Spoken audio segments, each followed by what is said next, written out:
Well, thanks, Tamara, for jumping on today. I thought it'd be a good opportunity for us to have a bit of a chat about what you're seeing in the market at the moment. I'm interested to hear like how the HR role has evolved to where it is currently at the moment and what you're seeing and what it was like, let's say 5, 10, even 20 years ago. Yeah, yeah.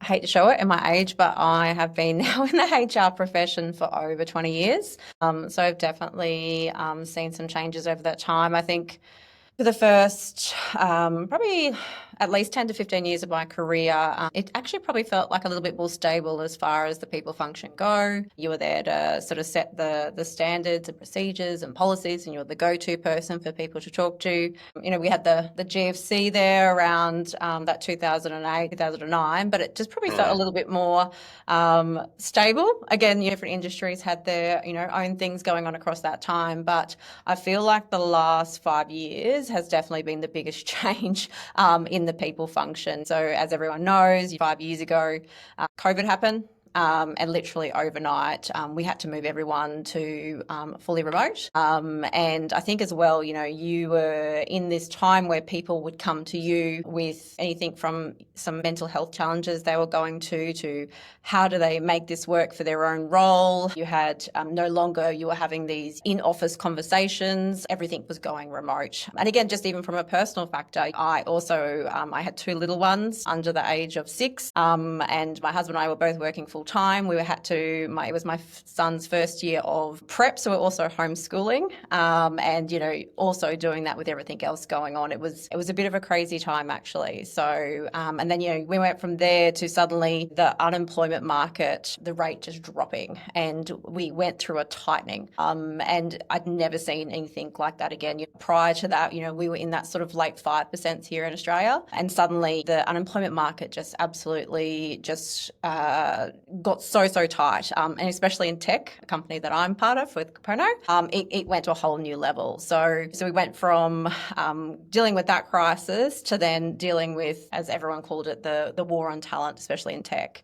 So yeah, I think it just sort of everything kept changing. We were going from one extreme to the other. And then also, from there, we were, as everyone knows, a lot of the tech companies, a lot of companies were hiring at all costs. We had people getting tapped on the shoulder on the weekly from LinkedIn without even having an interview. And they were being offered massive salaries. Yeah, we were trying to make sure that we stuck to our robust, standardized recruitment process, which may not have been as quick, but we were also making sure that we were getting the right people through our door as well. And then, then turn around again, another probably 12 months later, a whole nother cycle.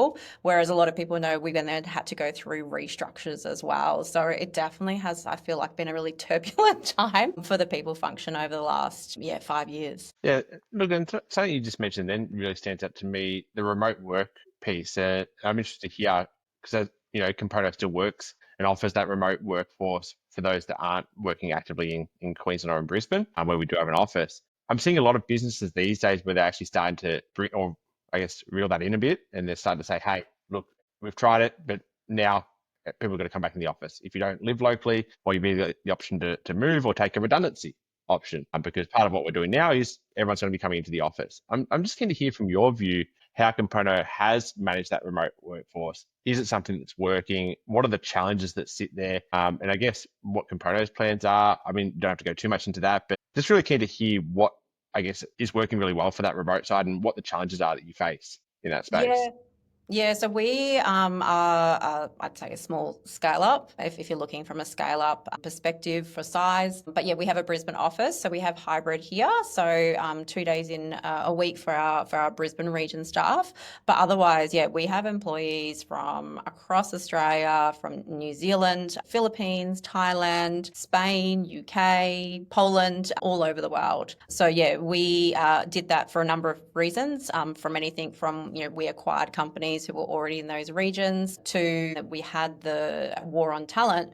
We made sure that we opened up, and it was both an attraction and retention strategy for us to hire from all those different areas, and we've continued to do that. So it's actually about having who is the right person for the role, not as opposed to hiring for that location specifically. And I think making sure that we ensure that we've got the right processes in places, but also making sure that we have the people with the right culture. So that comes from the very beginnings, understanding what your culture is, which I think a lot of people do struggle with, identifying, especially in startup, scale up world where you are just like, go, go, go, go every day. Let's just get a bum on the seat. It goes right back to that beginning where you're making sure that you understand your culture, you're hiring for that culture to make sure that you have the right person in place, and also that they're the right person who can work in a remote environment, because not everyone is like that. Some people do need more of a week-to-week connection. So again, using our tools, we're able to see, are they also the right job fit for us as well? Yeah, and I guess even just peeling it back a little bit for yourself, because there has been obviously a lot of change in technology, especially in HR. You've had to Mhm. peel back your functions in HR as well. It probably leads to a little bit of make sure you got that culture is a really big part to make sure that when you have got a smaller, tight knit team, you are changing things. You got to make sure your culture's right. How are you managing that landscape though? Because when I worked in recruitment, recruitment's a full-time gig. Even if you're only doing a couple of roles, like doing one role takes up a lot of time. Doing two or three roles takes Yeah. up pretty much a full week. How have you been able to manage and navigate that piece, and what's the new world look like for you in that sense? Yeah, so I have to say, feel very fortunate in the fact that our turnover is actually quite low. So we are at a retention rate of about 98% at the moment, which is amazing for voluntary turnover. So yeah, I have to say very, very proud of that. And I think that also goes to show that one, we hire well. We also set people up for success and continue to make sure that people are, aware of our values and our culture and things like that. As far as hiring people, definitely has changed in the last 12 months. At a role that, we used to get, if we were lucky, 30 applicants across a month, we are now getting, over 100. So definitely, I can understand how people are taking longer to get through the process. And also hearing that people aren't even getting communicated back to as well, which I think is quite difficult for those candidates out there. But yeah, again, we have our own tool, which is amazing, our Compono Hire, whereby we can see straight away how they match against our skills, qualifications if they need, and also culture. So we can see straight away who are our top 10, 20 candidates and so forth. So I think that's definitely been a time saver because one, I'm not reviewing as many candidates and also then the managers aren't as well. So recent role just recruited for, happy to say we just appointed them last week and the manager interviewed 2 candidates and we have appointed someone from that process. Yeah, that's pretty cool, and I think you speak really well there about the culture piece and sitting at 98% retention kind of space, which is unheard of. I mean, I'm keen to hear, since you're utilizing a tool like what Compono offers in terms of that engaged space and that higher space compared to what you were doing previously in other businesses, have you seen an uplift and a shift because of that? Or is it just your own skill set that kind of sits there as well? It No, all comes part and I parcel, but definitely think definitely had some experience in that time.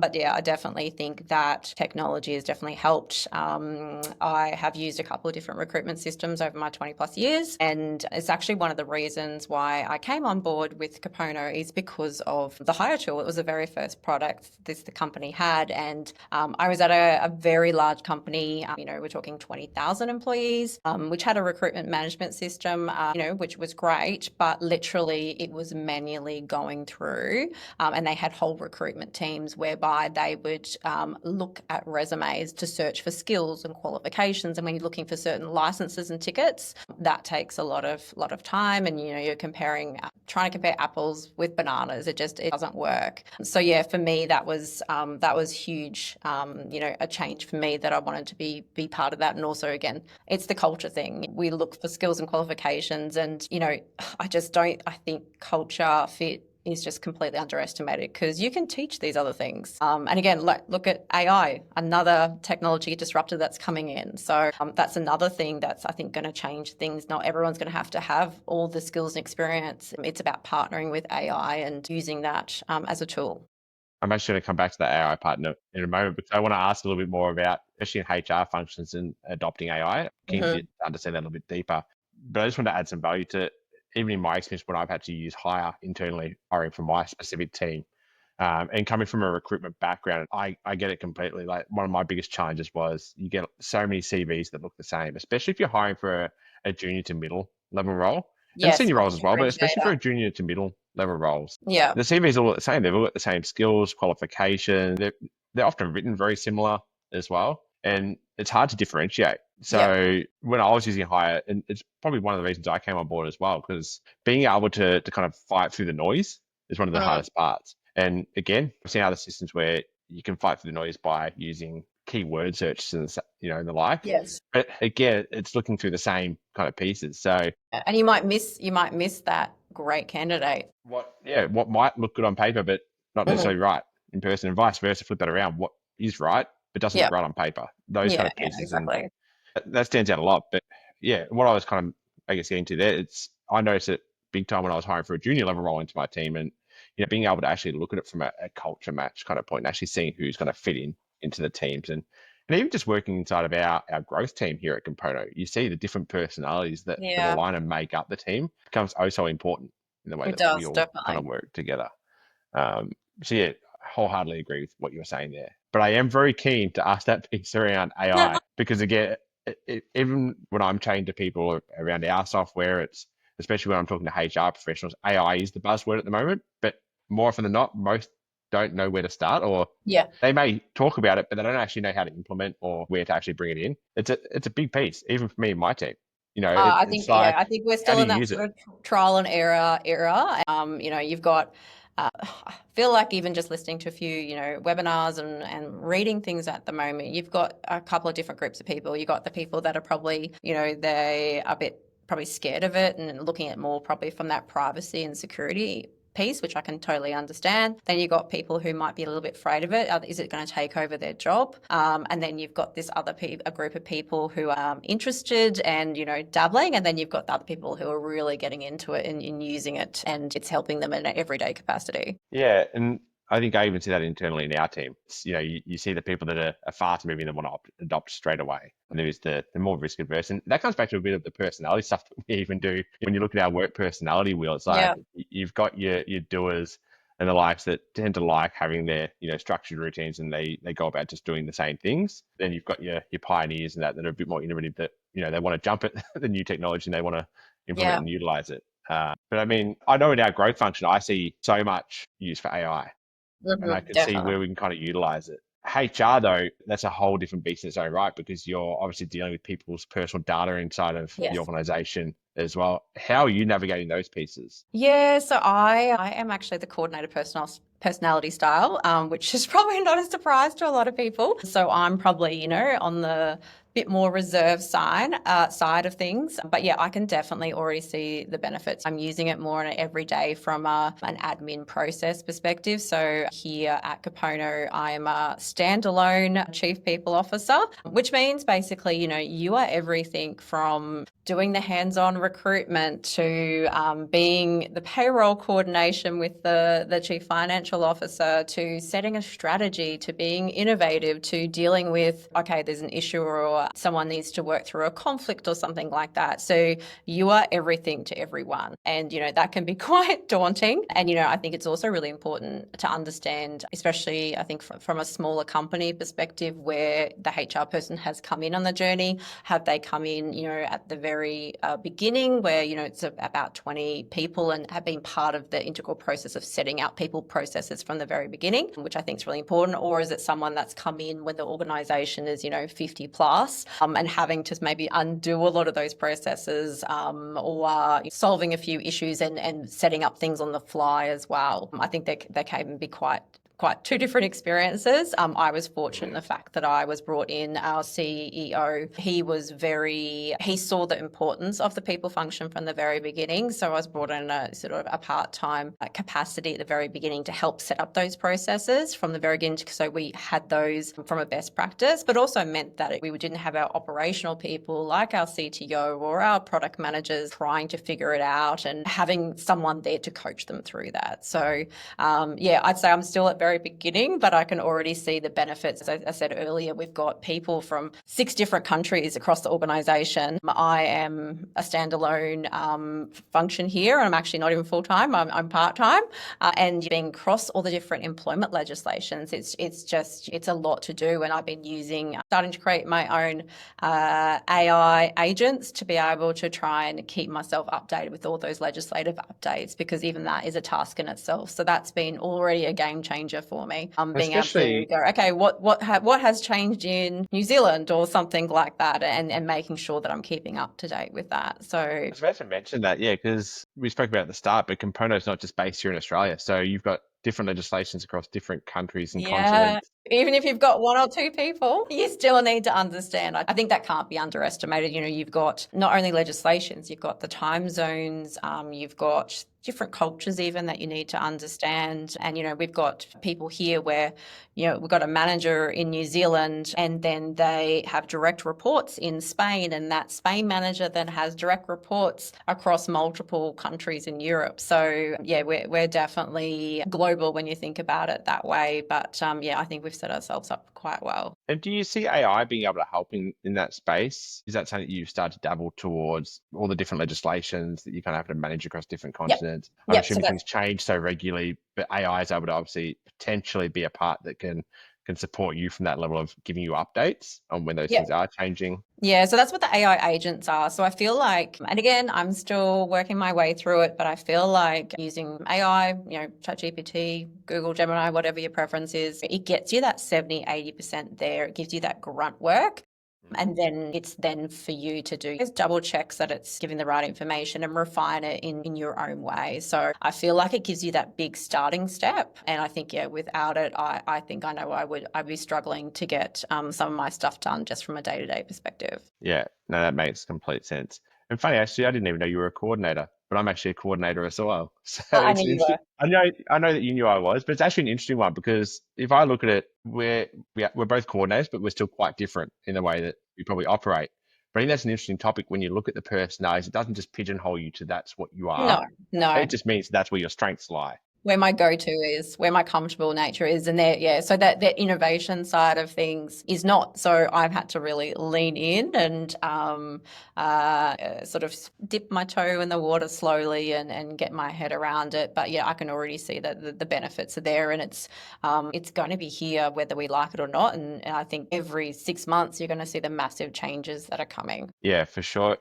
I'm interested to hear that. Have you seen where, when you look at the personality wheel internally here at Compono, have you seen where it's paid dividends to hiring managers or to specific line managers in terms of conversation? Are you able to talk to any of that? Yeah, I definitely think so. We've been recently sort of just started looking at both across the company as far as our spread across the personality wheel for high performing teams. And we definitely have a really good spread across, which is great. But you can see that we have quite a few people who are in that looking at around that sort of coordinator, advisor area, and also pioneer, which is great because, that's the sort of people we hire for as well, and the people we are. It's, we want innovative people. So I can see that we are naturally hiring those sort of people as well from, from our product managers to our, principal engineers. You can see those traits coming through. So yeah, I think that's been really interesting. And then we're going to start doing some more probably personality coaching sessions within teams going forward. Yeah, that's good to hear. I'm keen to understand a little bit more about how you see the role of HR evolving as well. I know we've touched a little bit on where we are currently now, but how you see the HR role evolving moving forward, Yeah. especially as teams start to pull back a little bit, they start to cut back a little bit. We're going to see a change in cycle as well. We always do. That's just the nature of how the world goes. We pull back a little bit now, but the next 4 or 5 years, you'll see an uplift and things will shift and change again. Yeah. But where do you see the role of HR moving in the future?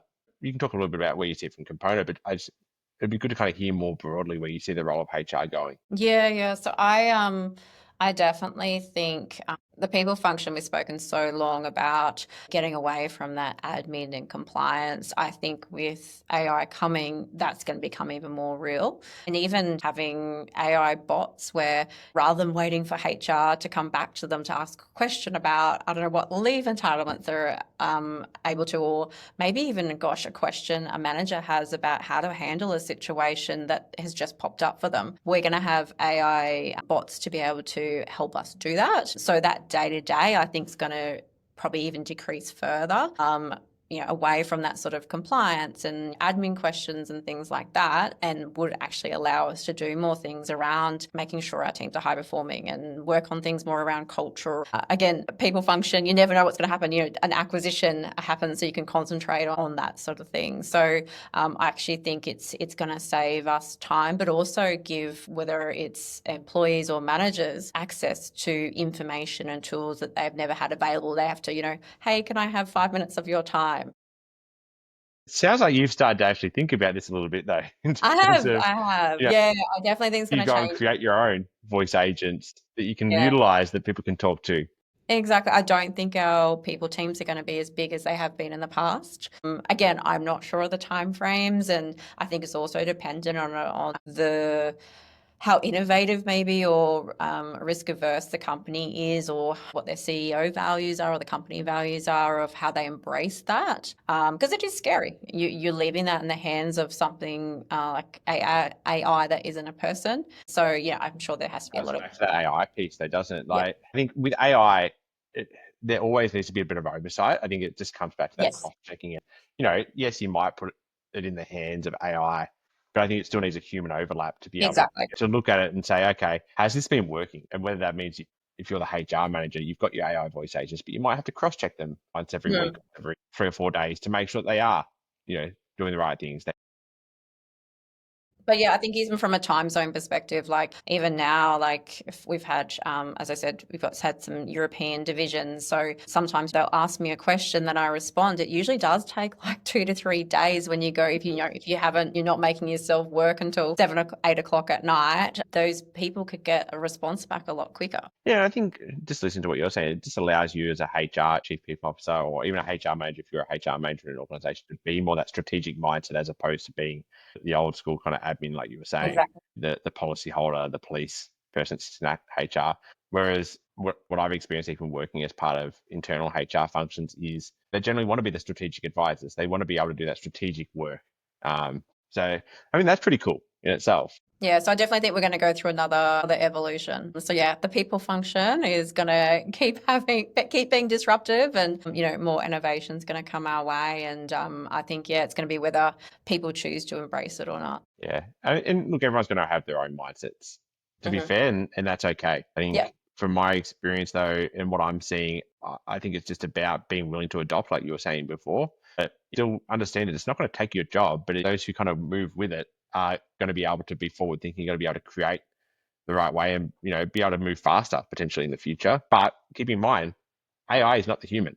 Those yes, human tasks, they're not still going to be need. overtaken. Yeah, yeah. And I think as well, like, as I said, I think right at the very beginning, trial and error is all part and parcel of it. You may do something and it may not get the exact result that you're wanting. So you try something different. So yeah, it's not going to be correct straight away. But again, we also still have human errors as well. Like, it's not to say that everything's perfect. But yeah, I think this is that this change that is happening, whether some people like it or not. Yeah, and look, I think even when you look at AI doesn't always make things faster. And most people are using it to make things more efficient. Let's be honest, that's Yes. why people adopt it because they want to make things more efficient. Even in my own experience of adopting AI, and I'm keen to hear from your point, but sometimes you adopt AI for different reasons and it actually makes things a little bit slower sometimes. Like that's just what I've kind of experienced. But that's, that might be short term while you're trying to build it out and trying to work on things. Yeah. But I've noticed very much straight away, it's like sometimes you move towards relying on AI so much because everyone says rely on AI and do AI because it's the Mm. new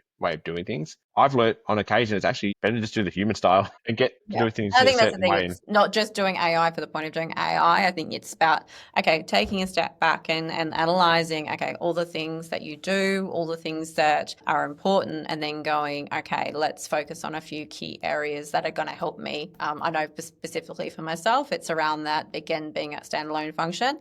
What is the admin functions that can take away from my time? Because one, I don't have the time. And two, again, being in the level of career that I have in 20 plus years, I don't want to be doing those admin functions either. Yeah, completely fair. I think that's probably the main questions I wanted to ask today, Tamara, and I do appreciate the conversation. And yeah, look, keen to hear more in the future of where things do evolve and where they kind of go. But yeah, I think it's exciting times ahead. One for HR, but also for tech-based companies that are looking to kind of grow and change the game. Yeah, 100%.